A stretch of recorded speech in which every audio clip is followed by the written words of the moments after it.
Mayong hapon, Negros. Ini ang Digicast Negros 10. Ang napulo ka mga nagapanguna nga balita sa isa sa Negros ang amon igadulong sa inyo. Update niyo kami via Facebook, YouTube, kag sa KCAT Channel 11. Kag karon sa naman kami mabatian sa FMR Bacolod 91.1. Kag yari na ang top 10 nga mga balita subong adlaw. Klase sa isa ka bulutuan sa Victoria City, temporaryo maging suspend bangod sa mga crack sa school building tugas ang pagtayog. Punong barangay sa Calatrava, patay sa pagpaniro. Isa sa mga founders ng ginareklamo nga investment scheme company, gindakop. MOA signing sa tunga sa Bacolod kag NHA para sa 10,000 ka mga housing units para sa illegal settlers natala na sa malason nga simana. Kag sa good vibes, pwede mag-dive sa suba, kag magsakay sa balsa sa sining resort sa tripping ni Ruming. Mga estudyante, gintagaan man sa scholarship kag ilistaran sang isa ka pribado nga grupo sa Baganihan. Initaran sa Digicast Negros 10. Sa number 10,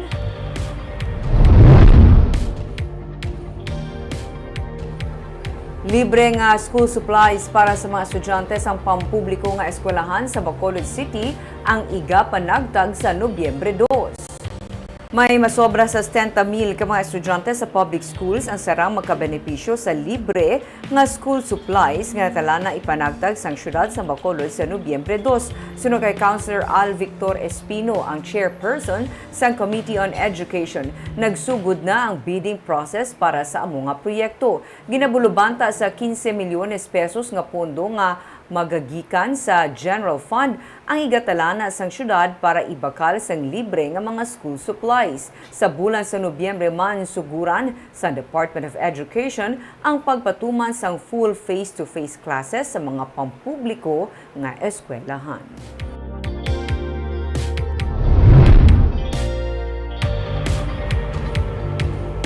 Sa number 9, problema bahin sa kakulang sang classroom ang wala mabatyagan. Pero sunod sa DepEd, nanutaran nila ang vacancy sa mga manunudlo bangod sang may mga nag-resign para magtrabaho abroad. Tugtog sa karon ginabaton sa mga eskwelahan ng mga late enrollees. Magluwas na lamang sa mga eskwelahan nga puno na gid kasubong sang Negros Occidental High School.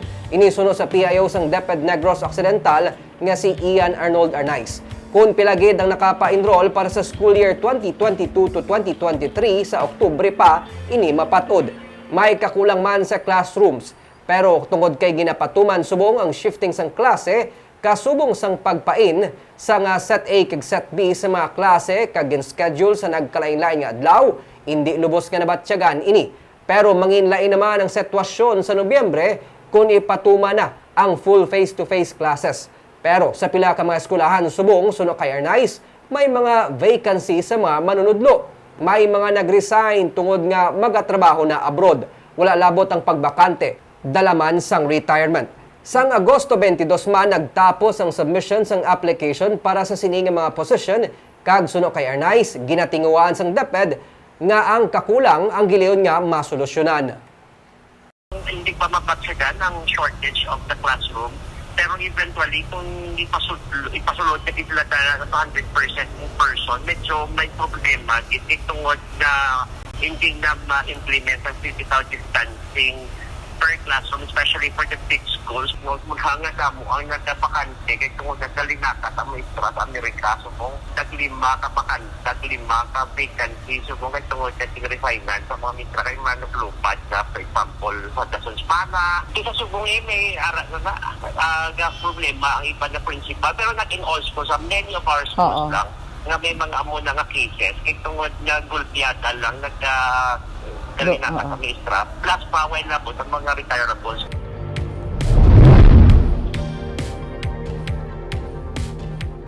Sa number 8, ginatukod nga dalan sa Northern Negros Natural Park kag ang plano nga pagpatukod man sang Panay Negros sa Guimaras Bridge ang pila sa mga ginakabalakan sa ginapatigayon karon nga green zona.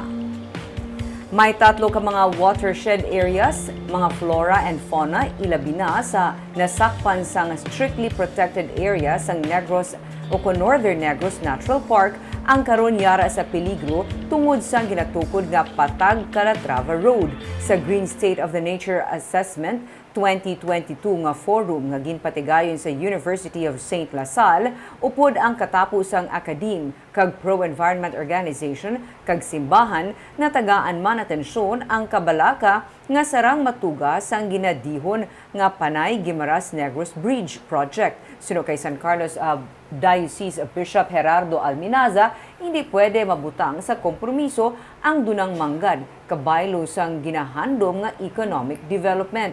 Kasubong sang paggamit sang renewable energy bilang alternatibo nga solusyon sa kakulang sang power supply, nagapati ang obispo pud sa pro-environment organization nga kinahanglan ang integral development agud mapangapinan kag mapabilin ang biodiversity. Ang Green Zona ang ginapangunahan sang Green Convergence, isa ka organization nga nagakampanya para sa safe food, healthy environment and sustainable economy. Pero atong natanaw is integral development.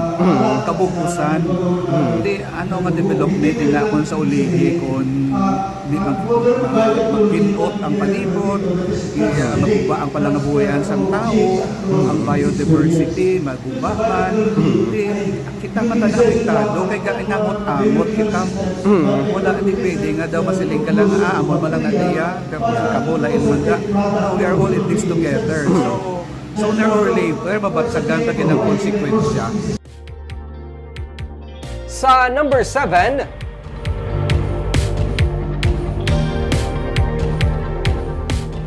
suspect sa sunod-sunod nga kaso sang pagpang-hold up sa banwa sang Kawayan, kag pila pa ka mga kaiping nga banwa ang naaresto.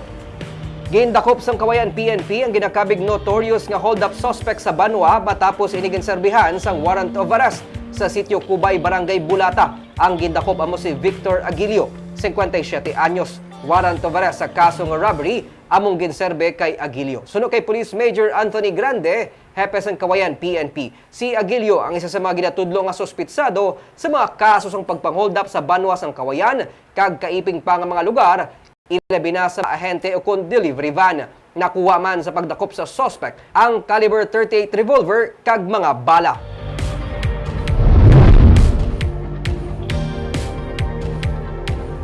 Sa number 6, isa sa mga founder kag leaders ang ginareklamo nga investment scheme company sa Negros, gindakop. Gindakop kahapon pagi sa warrant of arrest ang isa sa founder kag leaders ang RGS Corporation nga ginareklamo bangod sa ginaalegar pag-scam sang ila sini mga investor.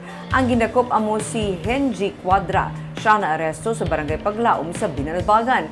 Warrant of arrest sa kaso nga syndicated estafa ang ginserbe batok kay Quadra. Damlag pa, ginreklamo ang RGS bangod sa ginaalegar pagpalagyo sa minilyon ka pesos nga kwarta nga gin-invest sa ila. Ginhimutig naman ini Santos ang CEO kag iya ginsiling nga wala siya magpalagyo kundi nagbakasyon lang kag ilaman at tubangon ang mga nagareklamo. Ang PNP ang sa karon nagahinyo naman sa mga iban pa nga biktima sa ginaalagar investment scam nga mag-file sang complaint sa PNP karon nga nadakop na ang isa sa mga leader.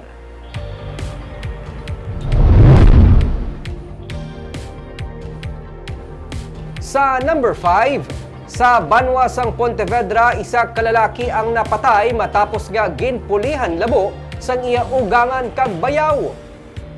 Patay ang biktima nga si Eric Galupe matapos iniginlabo sang Merkoles sa Barangay San Isidro sa Pontevedra sang iya ugangan sa buligman sang iya bayaw. Sa investigasyon sang PNP, gikan sa hearing ang biktima kag ang iya ugangan nga si Rex Salme kag bayaw nga si Bobby.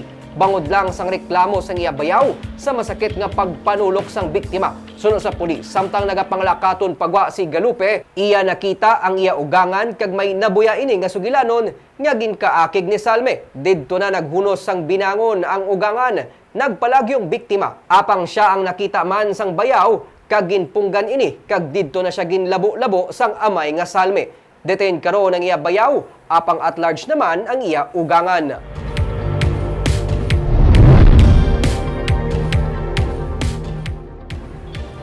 Sa number 4, Punong barangay sa Banwas, San Calatrava patay matapos ginuthang sang armado. Patay ang punong barangay sa barangay Lalong, Banwas, San Calatrava matapos gintiro sang ginabulubanta na pulo ka mga persona kaina sang kaagahon. Ang biktima amo si Benjamin Havok. Ginreport lang sunod sa PNP sang anak sang biktima ang angot sa pagpaniro. Ginkuha pa sa mga suspect ang 20,000 pesos nga cash sang punong barangay. Padayon pagkaroon ng investigasyon pero isa sa ilang ginalantaw motibo ang mga insurgency-related ini. Sang Miyerkules lang ginpatay man sa mga armado ang punong barangay sang Kabkab, Banwas sang Isabela kag ini ang insurgency-related man suno sa PNP.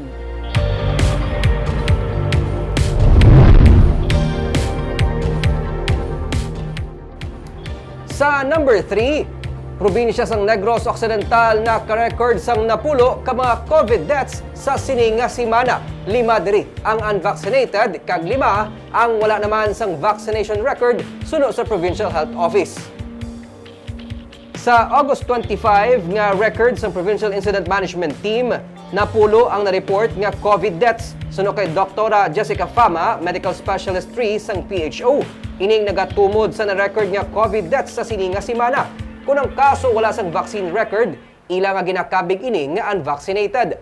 Kalabanan suno kay Fama ang mga COVID deaths sa ilang nga record, mga unvaccinated, may comorbidities, kag senior citizen. Wala nagauntat ang PHO sa ilang nga kampanya sa bakuna, bangod suno man kay Fama ang bakuna makabulig batok sa COVID-19. Sa ginpatagan karon nga Pinas Lakas campaign nga tuyo malabot sa first 100 days ni Presidente Ferdinand Marcos Jr., 90% sa 80% ka target ang mabakunahan ang dapat nga malabot. Sa bahin sang Negros Occidental nagakasayran nga 680,000 pa ka mga Negrense ang lalabuton para makuha ang target. 50% naman sa mga nabakunahan na sa primary dose ang dapat mahatagan sang booster shot. Nagakasayran nga 910,000 ka mga Negrense ang lalabuton suno kay Fama sa nabilin nga mga inadlaw. Sa October 8 magatapos ang 100 days o kunong Pinas Lakas campaign. Ulihin nakasugod ang probinsya bangod may dengue concerns pa nga ginuna. For the last week, until yesterday, we had 10 deaths. Kaya daw amo na yung medyo dako-dako ng klase ka, nga number of deaths nga na-catch naton.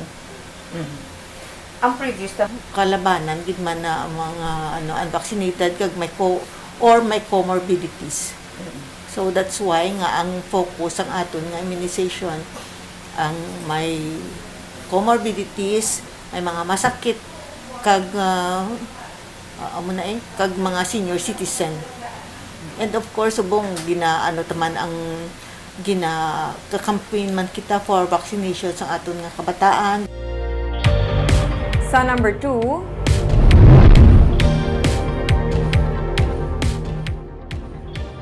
$10,000 ka mga housing units ang natalana nga itukod para sa mga informal settlers pinaagi sa Memorandum of Agreement sa tunga sa Benitez Administration kag National Housing Authority nga natalana lagdaan sa masunod nga semana.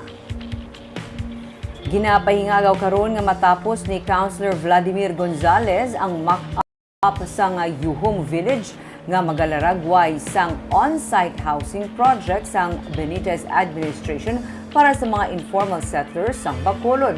Sunod kay Gonzales nga amo ang chairperson sang Committee on Urban Poor Housing and Resettlement, kabahin ini sang pagpanghanda para sa natalana nga signing sang Memorandum of Agreement sa tunga sang Bacolod kag National Housing Authority agud matukod ang kapin 10,000 ka mga housing units para sa mga informal settlers. Nagsugod naman ang workshop para sa social preparation sa mga beneficiaries nga tuyo ibalhin Nagsugod naman ang workshop para sa social preparation sa mga beneficiaries nga tuyo ibalhin sang syudad gikan sa mga danger zones pakado sa medium-rise building. Ang mga illegal settlers sa coastal area sa Barangay Banago, Barangay 8, hasta sa Barangay Singkang Airport ang pila lang sa mga hatagan prioridad sa ginadihon nga housing project sang syudad. With that, 6,000 in Banago, in Arao, 2,000 in Banago, and more or less 2,000 man diri sa may Barangay Okay. sa may Breadco area, sa may Breadco area because the city has a property of mga around 1.9 hectares. We are also considering ang affordability aspect. May mga mayara gid ka segment especially diri sa lapit sa SM, diri sa mga area. Boulevard. Mga sarangin as laday kay may mga livelihood. We are thinking of even a bigger unit, no? Kag sa numero 1 sa mga balita subong nga adlaw.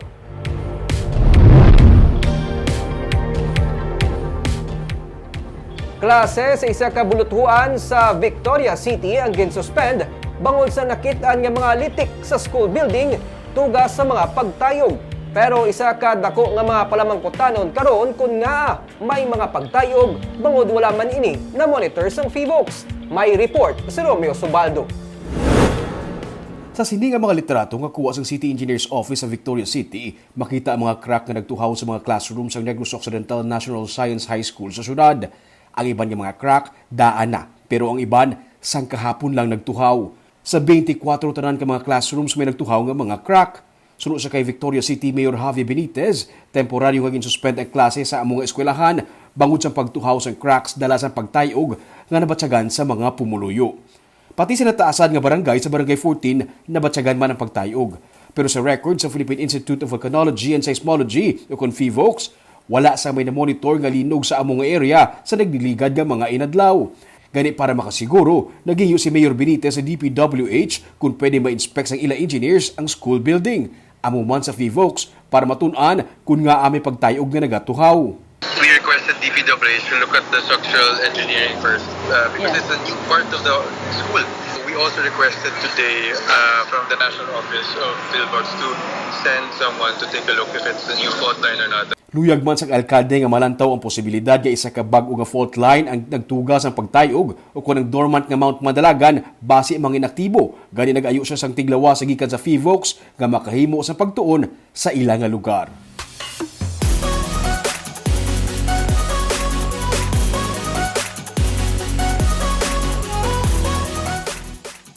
Kagyari naman ang mga pabalo namon nga pang pagod vibe sa inyo sa siningo weekend. Nagapangita kabalasang lugar nga makapaliwaliwa kag makarelax. Inabala nga daw kaara ka lang sa uma nga wala sa iban pa nga may ginaproblemahan. Makamping ka lang o kung matulog sa kubo samtang nagapamati sa huni sang tubig sa suba. Magsugba sang bagong ihaw nga baboy kag magtulog. Kag kung mainitan ka, makalumpat ka lang sa suba kag maglangoy. Kung nahawaan ka, pwede ka lang makalumpiga sa balsa kag magpa-picture nga ang background malapad nga malakortina nga hulog sang tubig. Tultulon ta inibwas sa tripping na ruming at 10 a.m.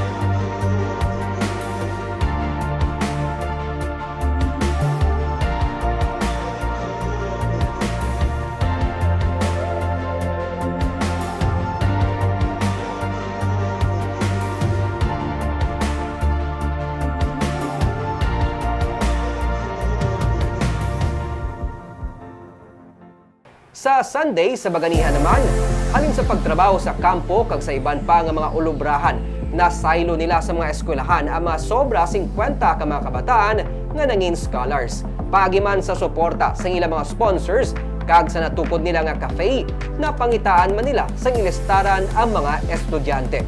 Aton kilalahon ang mga social workers sang Sowing Legacy Movement sa madason nga episode sang Baganihan sa alas 10 ang agas sa Domingo. Barbs, perfect din ang pagpaligo sa suba ilabi na ako nagatagi ti perming init. Di, medyo gulay nung sa buhong ni. But I agree. Nga inang sa sini nga mga tinion, kadamo lang sa discover nato, no? Nga inang bag-uwal gid bala nato niya, natukiban nga, ay, may ari pag-inigali na pwede makatuwa. Tulol-tulon naman ini sa Sabado. Kag sa Baganihan, Barbs, isaya ka teacher, social worker, naghatag inspirasyon karon sa mga kabataan, labi na ang mga arang nagaobra sa kampo nga para halin sa sina nga mga olobrahan, masaylo sila sa mga eskwelahan naman. Of course, gift kiniya ang education. Ina, saksihan ninyo sa Baganihan sa Domingo naman sa nga aga. Kagamiyad to mga balita nga amon madulong sa inyo subong adlaw. Kay man sa panahon karon importante nga maihibalo ka sa nagakatabo sa imo nga palibot. Pero dapat insakto kag balanse ang mga impormasyon. Parahan kami mga pangalagad sa Negros Anon. Ako si Barbara Mijares. Kag ako naman si Nico Delfin. Tubtob sa madason nga semana, maayong hapon.